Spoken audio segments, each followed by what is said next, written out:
Welcome to the Big Bong Theory. Another cosmic journey into the weird and wild awaits. This time, we're diving deep into a listener's perplexing experience, documented in what they've shared with us. Buckle up. This cosmic journey takes us into the confines of a college dorm room, a seemingly ordinary space shared by our listener Leo and his perpetually, let's say, relaxed roommate Silas. Relax is one way to put it. However, Leo's experiences quickly veered into the extraordinary. Yeah. The core of this cosmic journey revolves around that dorm room.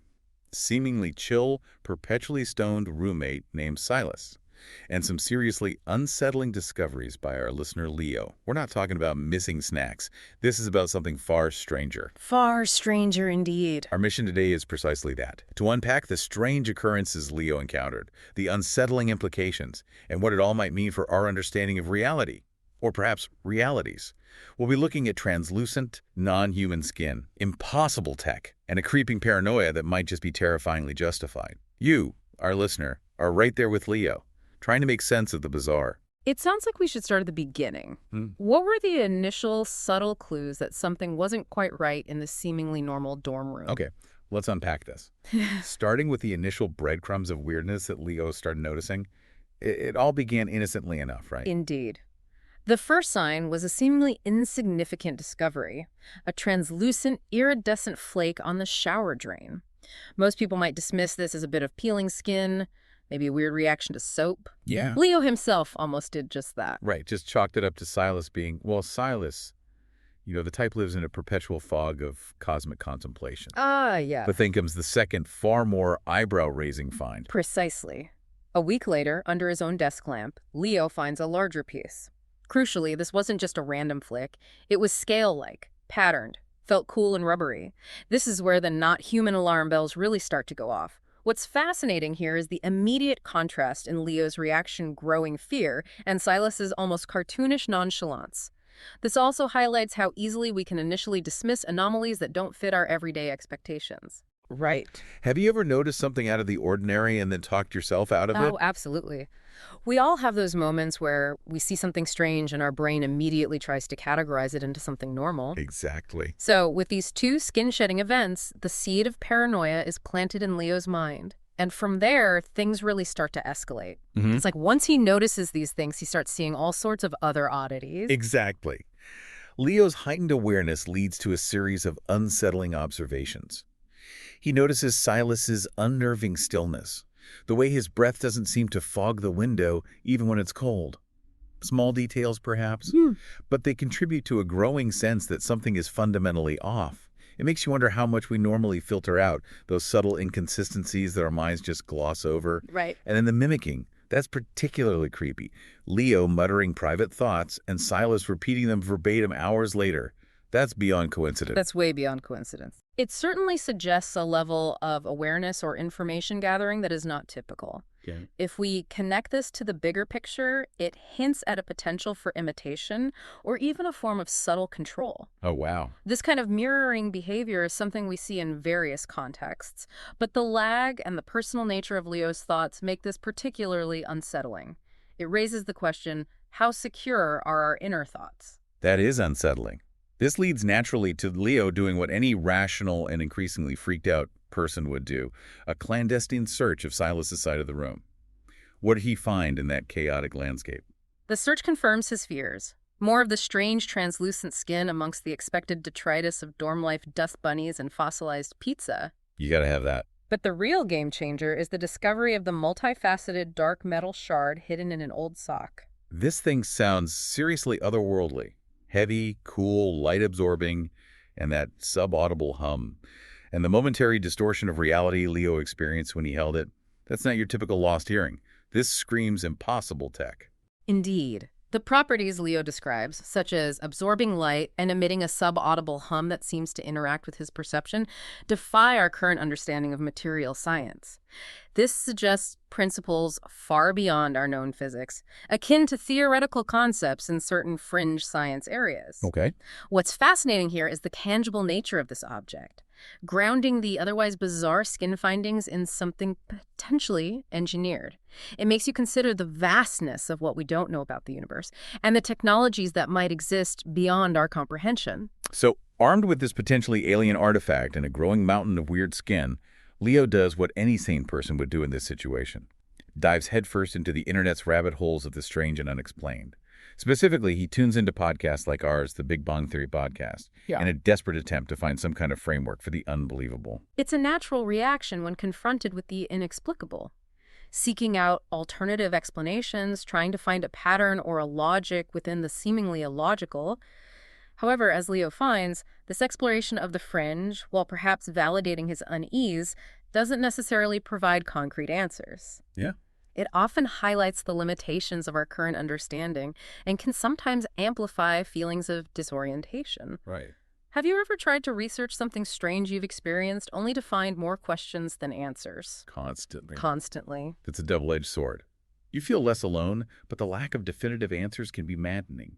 No, instead, it seems to fuel the paranoia fire, especially when Silas starts with the gaslighting. Talk about adding insult to injury. The deliberate placement of the shed skin on Leo's belongings, followed by Silas feigning discovery and suggesting psoriasis, is a classic gaslighting tactic. It's designed to make Leo doubt his own perceptions, to question his sanity. This kind of manipulation often involves taking something the victim knows to be true and twisting it to make them doubt themselves. It's a subtle but incredibly damaging form of psychological manipulation. And the hidden webcam experiment. Hours of normal footage punctuated by that 90-second static burst right at 3:37 a.m., the exact time Leo felt that pressure and temperature drop. And the disappearing bag of chips. That's just the cherry on top of the unsettling sundae. The correlation between Leo's physical sensations and the technological anomaly recorded by the webcam is significant.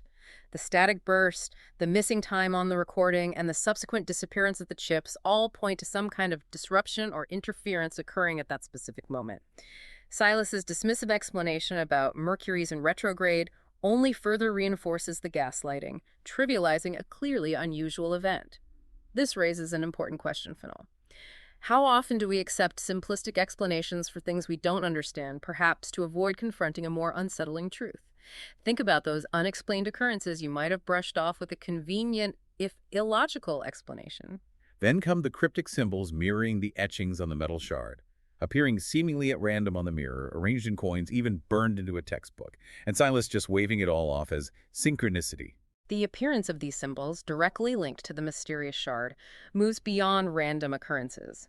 It suggests a deliberate attempt at communication, or perhaps a way of marking Leo, especially given Silas's vague and dismissive explanations.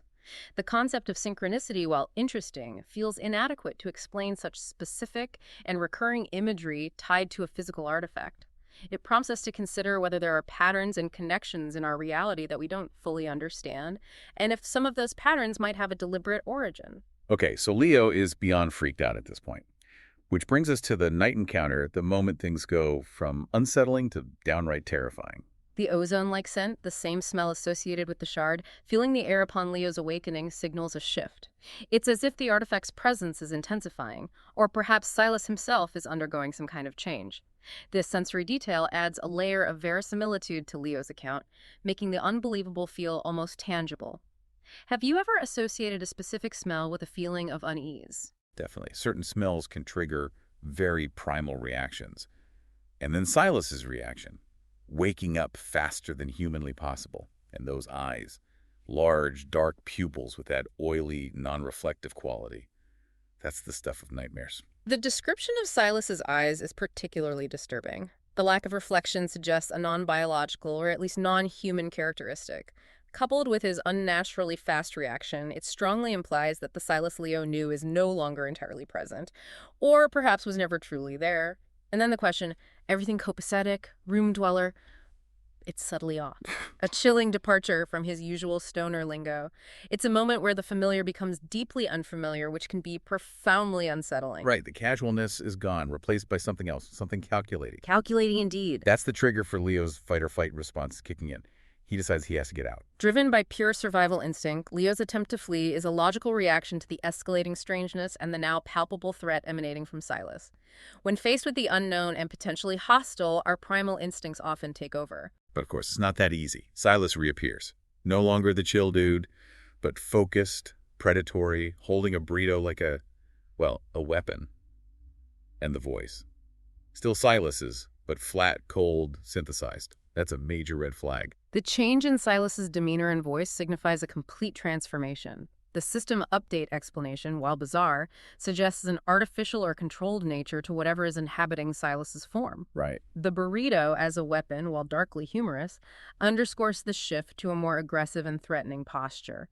It's a stark contrast to the laid-back Silas Leo initially knew, highlighting the potential for deception and hidden agendas. And then the chilling reveal. Silas required a system update, and the explanation of the mimick's purpose, a repair protocol, a patch for the simulation bleed. This is where the theories Leo was mainlining start to sound less like fringe conspiracies and more like horrifying possibilities. The concept of a simulation bleed implies a flaw or tear in the fabric of their reality, and the repair protocol suggests an attempt to fix it. Perhaps by integrating with or altering aspects of the simulated world in this case, seemingly through these mimic entities. Wow. The detail about temporary vessels and seeking compatible hosts who see the glitches is particularly unsettling for Leo, as he has clearly demonstrated his ability to perceive the unusual.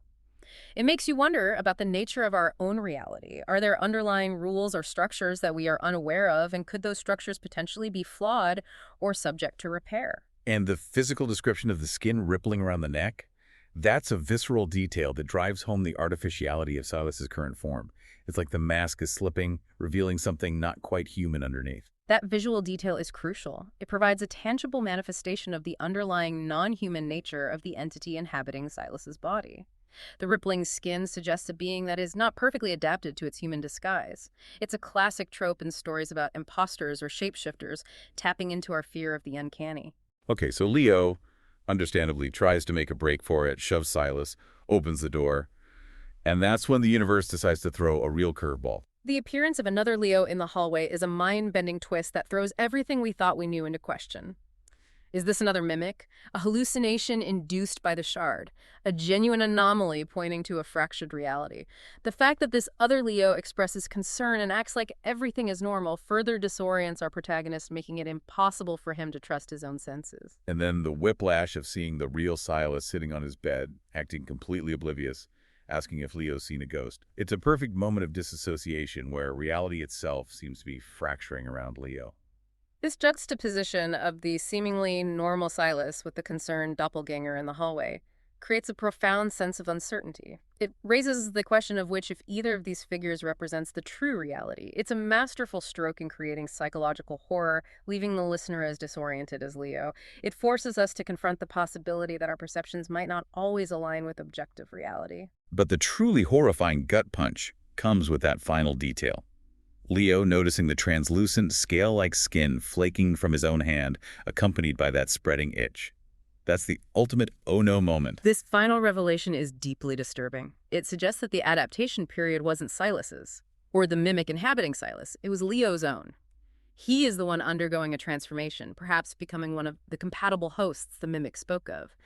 The itch that is spreading implies a rapid and irreversible change.